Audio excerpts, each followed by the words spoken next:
Alright, cool. So let's finish up this exploration of the second volume here, moving into the fourth section titled Erotics. So he starts at this section with the first chapter in this section titled A Problematic Relation, in the first paragraph of which he makes clear that he wants to do away with some of the general terms used to describe homosexuality. And right off the bat, he kind of does away with that, well, doesn't really do away with it, but challenges that myth that homosexuality was something that was just accepted by the Greeks. Something that, certainly people today come to say as being evidence of, the temporality of homosexual or heterosexual relationships, disturbing the privileging of one over the other. So while there certainly is some truth to that, Foucault wants us to consider this in other terms, really. So he starts out by saying that the use of pleasures in the relationship with boys was a theme of anxiety for Greek thought, which is paradoxical in a society that is believed to have tolerated what we call homosexuality, but perhaps it would be just as well if we avoided those two terms here. So what he wants to do with this is to effectively reconsider the way that sexual relationships were conceived of. So there wasn't even the idea of homosexuality didn't even exist at that time. As he says, the Greeks did not see love for one's own sex and love for the other sex's opposites as two exclusive choices, two radically different types of behavior. The dividing lines did not follow that kind of boundary. So we might recall, or for those not familiar with what Plato says in the Republic, or what Socrates says in Plato's Republic, he does encourage, to some extent, relations between men, citizen, and boys, because that would foster some degree of camaraderie, of a kind of community standard that would be beneficial for the community at large, or for the state. And then keeping up with the general thesis of this book, it wasn't as though, as we see in Christian doctrine, that homosexual relations, I'm just going to use the term just for the sake of simplicity, it wasn't as though homosexual relations were forbidden, but rather, in the case of the Greeks, neither homosexual relations or heterosexual relations were forbidden, but it was whether or not someone engaged in them too much, right? So you could essentially or ostensibly have sex with boys if you were a man, but that would not in itself mean that you were not part of the community. It was only if you went so far as to enter the domain of licentiousness or promiscuity or whatever deviancy that took you further. So then Foucault asks, were the Greeks bisexuals then? To which he responds, yes, if we mean by this that a Greek could simultaneously or in turn be enamored of a boy or a girl, that a married man could have paideia, that it was common for a male to change to a preference for women after boy-loving inclinations in his youth. But if we wish to turn our attention to the way in which they conceived of this dual practice, we need to take note of the fact that they did not recognize two kinds of desire, two different or competing drives, each claiming a share of men's hearts or appetites. We can talk about their bisexuality, thinking of the free choice they allowed themselves between the two sexes, but for them this option was not referred to a dual, ambivalent, and bisexual structure of desire. To their way of thinking, what made it possible to desire a man or a woman was simply the appetite that nature had implanted in man's heart for beautiful human beings, whatever their sex might be. Which is sorry for the long quote, but it's a pretty radical idea, especially today, where we have so many people claiming that heterosexual coupling is that which is natural and everything else is fundamentally derivative. This would at least give us evidence of the fact that in different kind of epistemological frameworks, these ideas change and alter, right? So those people who like to engage in sexual activity with either boys or women were not considered two different kinds of people. They were both the same people engaging in that kind of higher order of sexuality, where boys and women or men and women were kind of homogenized within that. So in refusing to kind of give an identity to those people who would either prefer to or in the case of men, men who would prefer to sleep with boys against those men that would prefer to sleep with women, against those men that would go from boys to women or vice versa. There weren't necessarily terms for all of these different things because they were all kind of possible. There was a certain degree of fluidity to them. Now, with all that being said, keeping up with what else Foucault has kind of uncovered throughout the course of this book was that there were kind of unwritten codes and laws that would govern how people were to engage sexually. So while there wasn't necessarily interdictions placed on who could sleep with whom or in what capacity or whatever, there were limits placed on one's how one were to conduct that sexual activity, or to, I guess, the intensity of that sexual activity.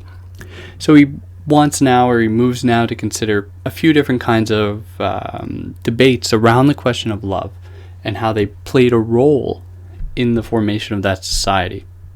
So the first one that Foucault kind of outlines was that there were these ideas pertaining to how sexuality or sex was supposed to be conducted in relation to age.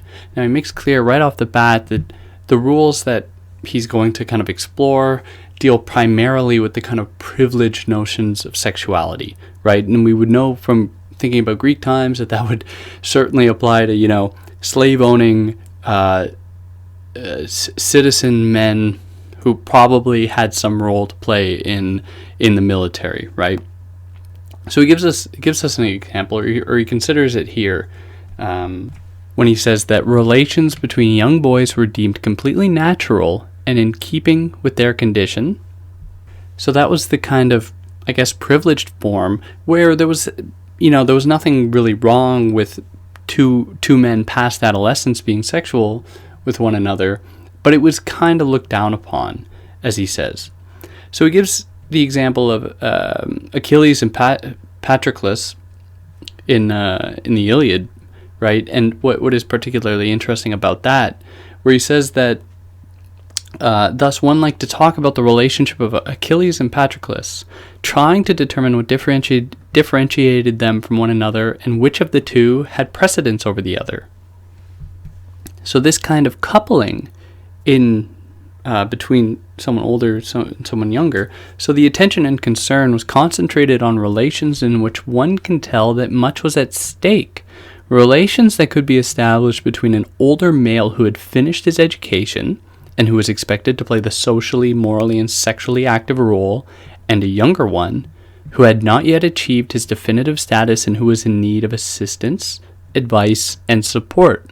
So embedded within that dynamic was, following the third section, there was a kind of economic gain to be had, right? Where one person was to teach the other one how to be a kind of effective agent in that society, and how that could be essentially mediated by the sexual relation.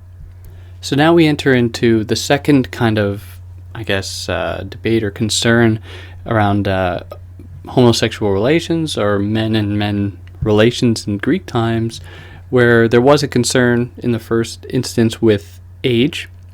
And then Foucault says what was necessary was not simply age, right? And he kind of hints at that in the first one.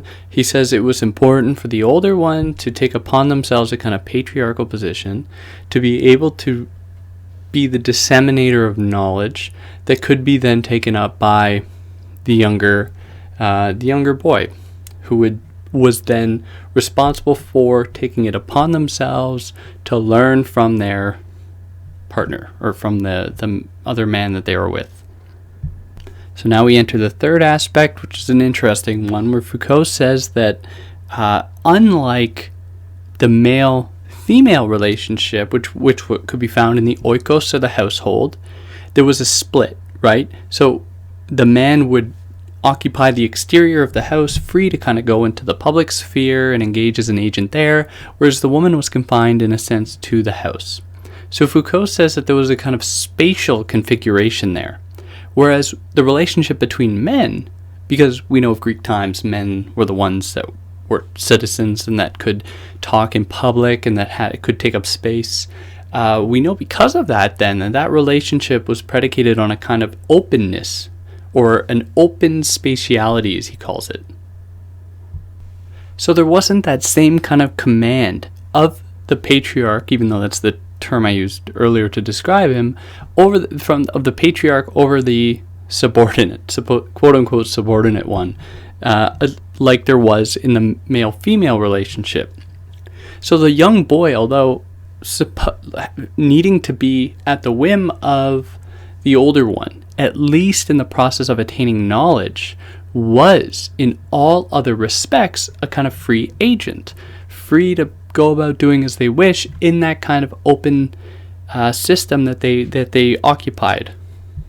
So then what constituted a boy in contrast to an adult man? Well, Foucault says that this is a very interesting question and kind of opens up a problem around the temporality of these respective positions, where it was considered at times that the beard was the mark of a kind of coming into manliness. So as a consequence of this, the adolescent physique, as Foucault writes, became the object of a kind of cultural valorization that was quite pronounced. And I think it would be really interesting to trace the affinities between that idea then and the kind of ideas that we have about that now. Perhaps not even necessarily in relation to boys, but certainly young women. But what was particularly striking, at least what drew people to, and this is what Foucault argues, what drew people to kind of juvenile bodies was the promise of their virility. So they knew what was to come and saw that because they were still in a process of development, then they took on a kind of like blank slate, right? And because of that, they could then be subject to certain ideas that perhaps otherwise later in life would be more difficult to kind of to indoctrinate them to. So they had a kind of naivete that could be effectively mobilized for the betterment of society or, the state. And then finally, Foucault says that this relationship between boys and men posited or presented a kind of difference from the sort of self-control and asceticism that we saw in the section on dietetics, where he says that at one time, where in economics and dietetics, the voluntary moderation of the man was based mainly on his relation to himself. In erotics, the game was more complicated. It implied self-mastery on the part of the lover. It also implied an ability on the part of the beloved to establish a relation of domination over himself. And lastly, it implied a relationship between their two moderations, expressed in their deliberate choice of one another. So there we have the kind of 5 aspects of boy-man love that interest Foucault so much here. And then we move into the second chapter in this section titled A Boy's Honor. So in this chapter we're presented again with another kind of list. Foucault loves his lists. Kind of asking the question of the relationship between pleasure and love within these kinds of relations. So how did these relations open up a discourse for pleasure and for love, for that matter? So Foucault begins considering the kind of split between what was considered honorable and what was considered shameful, hence the title of the chapter, Boy's Honor. So he says the behavior of young men thus appears to have been a domain that was especially sensitive to the division between what was shameful and what was proper, between what reflected credit and what brought dishonor. So it was this question that preoccupied those who chose to reflect on young men, on the love that was manifested for them and the conduct they needed to exhibit. So Foucault takes this idea of the kind of shame and honor that would possibly fall onto young men or boys and kind of contrasts that with what women would experience, right? So shame and honor, and this is kind of moving into the second point that he makes, shame and honor had a very different effect on the young boy than it did on the young girl.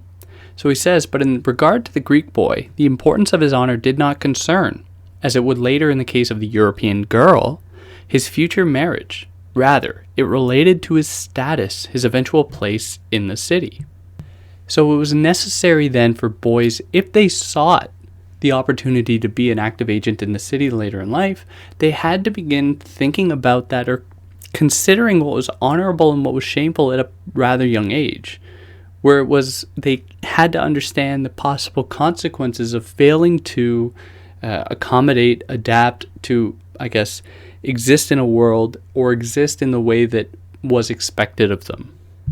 So there were a number of factors, and now we're moving into the third section, that determined whether a boy was honorable or whether he was should be ashamed. So this was a kind of test, he says, or test to determine who actually fell into which group, where Foucault says the test pertained to the familiar points of Greek education. So they were the demeanor of the body, so those people that were able to avoid sluggishness, which was always a defamatory, sign. There was one's gaze, or their dignity, one's way of talking, so don't take the easy option of silence, but be able to mix serious talk with casual talk. And then there was the quality of one's acquaintances. So all of these things played a role, and those don't really have anything to do with sexuality per se, to which Foucault follows that and says, like, while all these things did play a role, none of them was quite as poignant as sexuality, or what he calls the sphere of amorous conduct, that determined whether one was going to be perceived as honorable or shameful. So in all this, it was important for the boy to have some degree of knowledge, or to be generally wary of taking the first suitor in the older man, because that would demonstrate a lack of judgment or poor judgment if they made the wrong choice. So they had to then, following these kinds of guidelines, right, pertaining to the domain of sexual relations, the acquaintances they had, their dignity, everything like this, was to be essentially mobilized in favor of allowing them to be put in contact or proximity with those people that would foster, would shape, and would mold them in such a way so that they would be beneficial for society and therefore beneficial for themselves. So this was, as Foucault writes, this presents a problem of how the boy is not to yield to others, but to demonstrate a mastery over themselves. So it shouldn't be as though the boy, like I said, just gives himself up to anyone, but within the act of giving themselves up, it has to be justified, and it has to be done had to be done in such a way as to make it clear that they approach the matter in a way that was for the benefit of themselves. So they give themselves up, I suppose, through an act of self-mastery, and it's kind of paradoxical in that way. So it is important, I think, to take from all this, and the point that Foucault is really trying to make is to dissuade, us in the 21st century kind of inputting our own kind of moral understandings of these issues, just kind of placing that onto the Greeks and judging them in that way or other. But rather it shows that there were these really complex relationships that went on in those spheres. And it wasn't quite as simple as, let's say, Greeks wanting to, or were effectively all bisexuals or something like that. There were codes, there were conventions that were,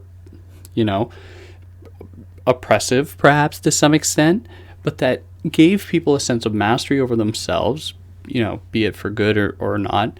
But it certainly, at the very least, I think, points to a kind of emergence of a subjectivity or an individualism that we often associate with a kind of 17th or 18th century logic, right? So it kind of throws that temporalization out of whack. But here I digress. Now we move into the third chapter of this section, the object of pleasure. So as the title of this chapter might suggest, Foucault is interested here in how the act of sex, so what he says kind of explicitly, dealing with the sex through penetration, or what he calls the principles of isomorphism. He's interested in how one party within that framework is rendered subordinate to another. So I think we should, for those that listen to the other one or who've read this book, we can hear echoes of how Foucault is considering the relationship between men and women in terms of sex and sexuality and ejaculation here. So in his words, he says what this means, that is the principle of isomorphism. He says what this means is that sexual relations, always conceived in terms of the model act of penetration, assuming a polarity that opposed activity and passivity, were seen as being of the same type as the relationship between a superior and a subordinate, an individual who dominates and one who is dominated, one who commands and one who complies, one who vanquishes and one who is vanquished. So he's not really interested here in the kind of like sexual relations that would develop between slave owners and slaves, because that was just although would fall into the same kind of criterion. Foucault's not really interested in that, not because he thinks it's unimportant, but that it doesn't really tell us anything about the sexual relations, the privileged sexual relations that he's focusing on. So rather, he's interested in the way that free boys, right, boys that would be destined to become citizens, how they gave themselves over, how they were expected to give themselves over in the sexual relation. So, as he says, in a game regulated according to such principles, the position of the freeborn boy was difficult. To be sure, he was still in an inferior position in the sense that he was a long way from benefiting from the rights and powers that would be his when he attained the full enjoyment of his status, and yet his place was not assimilable to that of a slave, nor to that of a woman.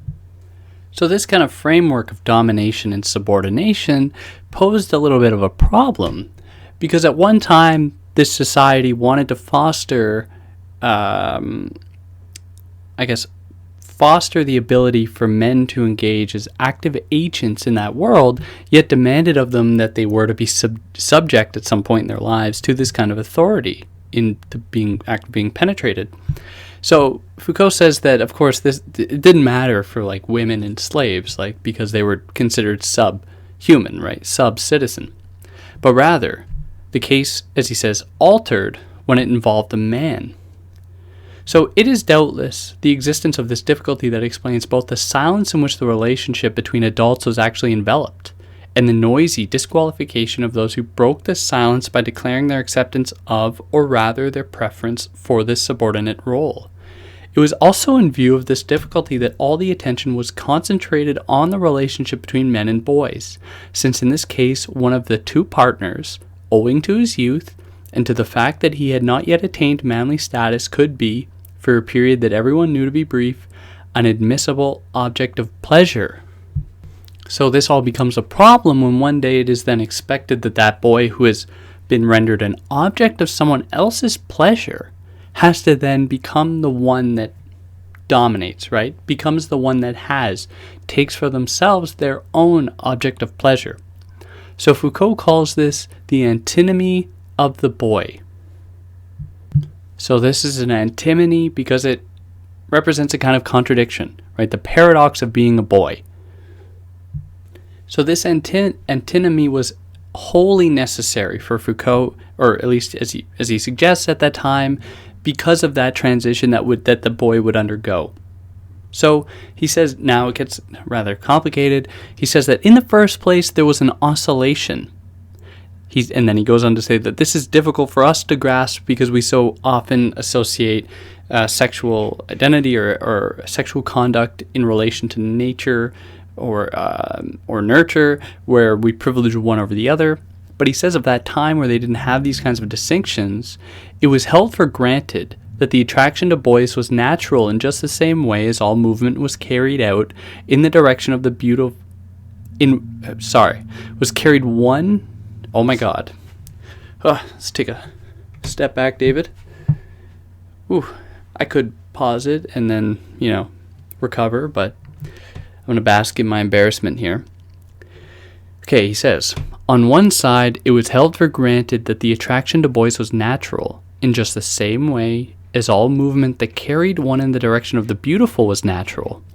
and yet it was not unusual to find the assertion that relations between men or more generally between two individuals of the same sex is paraphysin, beside nature. Of course, one can infer that these two views indicate two different attitudes, one favorable and the other hostile to that kind of love.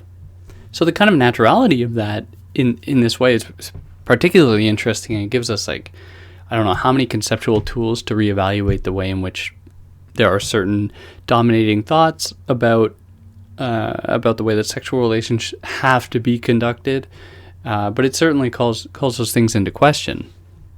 So what was of concern then was not the fact that two males were in a sexual relation, but because of the whole, I guess, the societal framework, how men were supposed to be privileged, it kind of opened up a possibility of a kind of cognitive dissonance in having boys suddenly become subordinate to other males, right? Because they were living in a world that ostensibly gave all citizens, i.e., white slave-owning males, the ability to act as free agents. It was then kind of difficult to swallow, or it was a hard pill to swallow, that some boys would be subjected to other ones. So in all the literature that Foucault reads or kind of explores for this, and I should say, for those that hope to read this or have read it, I omit, like, as I said I would do in the last episode, I omit, like, all of the kind of textual references, because then it's bogged down in names and plots and all that. So he kind of gives us another point here in relation to all those texts that he brings up, where he says that the problem of considering the boy as an object of pleasure, so keeping up with what I was saying about the kind of antinomy, as he says it, or the paradox of the boy's subordination. So the problem of considering the boy as an object of pleasure was also manifested by a noticeable reticence on several points. So there was a reluctance to evoke directly and in so many words the role of the boy in sexual intercourse. Sometimes quite general expressions are employed, such as to do the thing.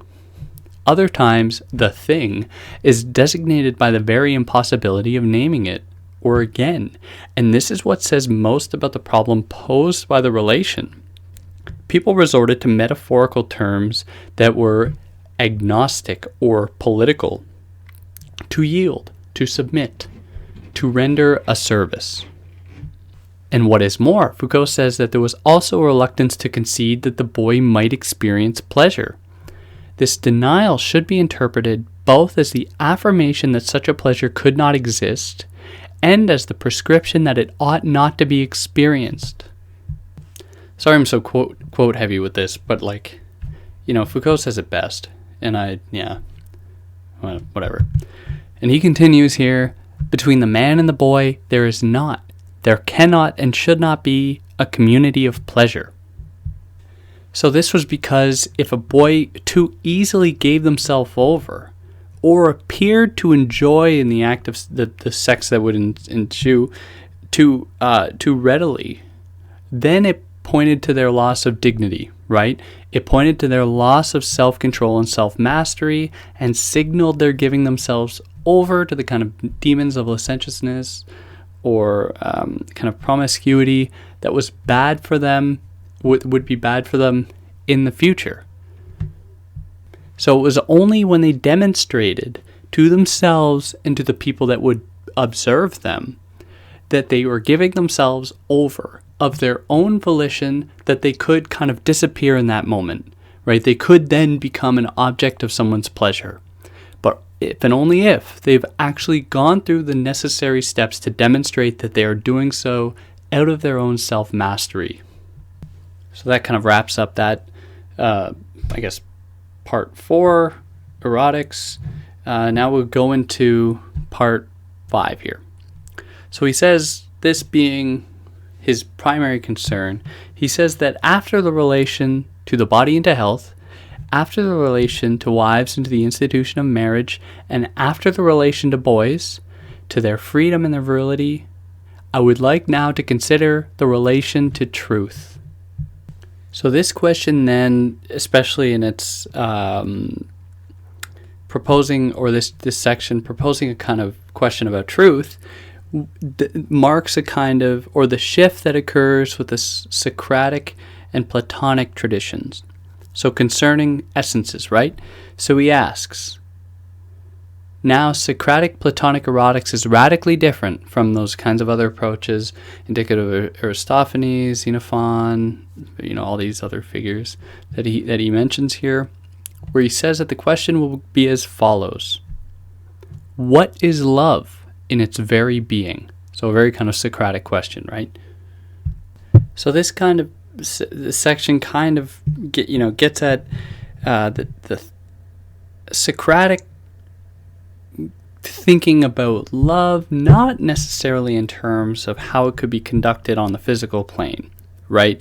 So the Socratic way Socrates would have been much more interested, or was much more interested, in the question of love in relation to the love that can be formed through the soul, right? So how friendship could be fostered, how love of, your fellow community or citizen or whatever would be fostered. So it kind of saw the flesh as being something that hindered that possibility. So now we enter another list here, where the first list is dealing with the question of, or from the question of amorous being to an inquiry into the nature of love. So the nature of love belonging to that kind of Platonic or Socratic notion, where Foucault says that all the other interlocutors orient their speeches toward praise or criticism, toward the division between good and bad love, toward the delimitation of what one should and should not do, in the customary thematics with its search for appropriateness and its elaboration of an art of courtship. The primary object of reflection is conduct, or the game of reciprocal conducts. Plato puts all of this aside, at least provisionally, and going beyond the division of good and bad, he raises the question of what it means to love. So while one would be correct to say that, or in saying that Plato essentially looked down upon the physical body as being a site for love, which would be correct, Foucault says that this is part of a bigger tradition, really. So Plato didn't really stand out in that respect. But where he did stand out, and what is interesting, was how love, as it manifested itself in relation to its connection to the soul, could then present a foray into this thing called truth. So, for Plato, as Foucault writes, it is not exclusion of the body that characterizes true love in a fundamental way. It is rather that beyond the appearances of the object, love is a relation to truth. So then Plato doesn't necessarily regard the sexual relation between boys, or between anyone for that matter, as being an agonistic one. So it wasn't like a competition, even though that, Foucault would say, well, yeah, it kind of was. Because for Plato, and it's really interesting, because they were both striving to, both moving towards truth, because he makes the claim that love has that connection to truth. Because of that, they were on the same team. They were working together in tandem towards this kind of higher order. So although it might appear as though there was a kind of violent acting upon the object of pleasure in this relation, that if we get beyond the appearance of that, which was necessary for the enactment of a kind of physical love, what we could then get at is the truth behind it. So Plato gives us a kind of the conceptual tools towards what Foucault says is the kind of the future inquiry into desiring man, what he says. And that is through the opening up of kind of two different relations to truth, where there is the relation between one's own desires question in relation to the person themselves being a being, or being, and then there was a relation to the object of desire recognized as a true being. So this is, for Foucault, a very important point. So he says, thus we see where ground is broken for a future inquiry into a desiring man, which does not mean that Platonic erotics has suddenly and permanently taken leave of the ethics of pleasures and their use. We shall see, on the contrary, that the latter continued to develop and transform itself. But the tradition of thought that stems from Plato was to play an important role when, much later, the problematization of sexual behavior would be reworked in terms of the concupiscent soul and the deciphering of its arcana. And because there was this whole discourse around the relationship to the self and then the relationship to this kind of transcendental truth, there were heavy forms of austerity placed on those bodies.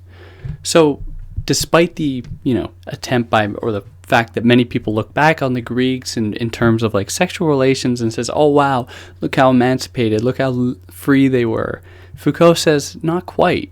Because although they were able to engage in sexual acts, perhaps with fewer interdictions that we can see today, there were still kind of these codes in place that were wholly dependent upon people acting a certain way.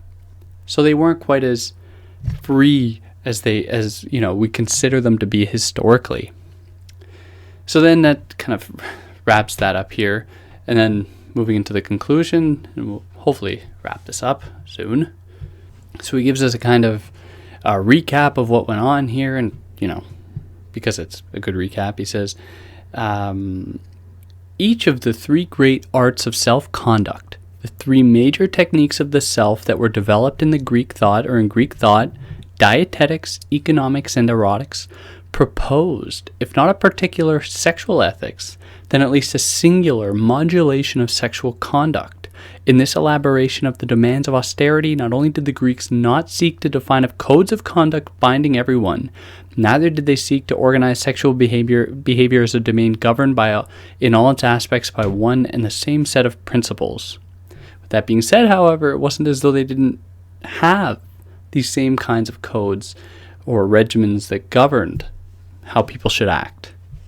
So in the Greeks, we see a sort of anticipation, a kind of foreshadowing of what would come to be developed in the Christian traditions as far as austerity goes, except not quite as explicit in their methods. So I guess that's like it here. This, I didn't expect to do this, spend so much time on this one here, because it's a really powerful historical account. In the third volume, I don't remember it as well currently, but before I get to it, I will review it. Is a lot more of the same, except he turns his attention to dreams, interestingly enough, in the dreams, in the analysis of dreams in Greek times, interpretation of dreams. So that it seems to me like a little jab at Freud, or at least that people think Freud was the first one to kind of, consider dreams to be ways of the unconscious speaking to people, because evidently the Greeks were doing that thousands of years ago. But with that, I hope there was something to be gleaned from this, and that I wasn't, I didn't just, hope I'm not too boring, but anyways, whatever. For those that listened, take care. See you next time.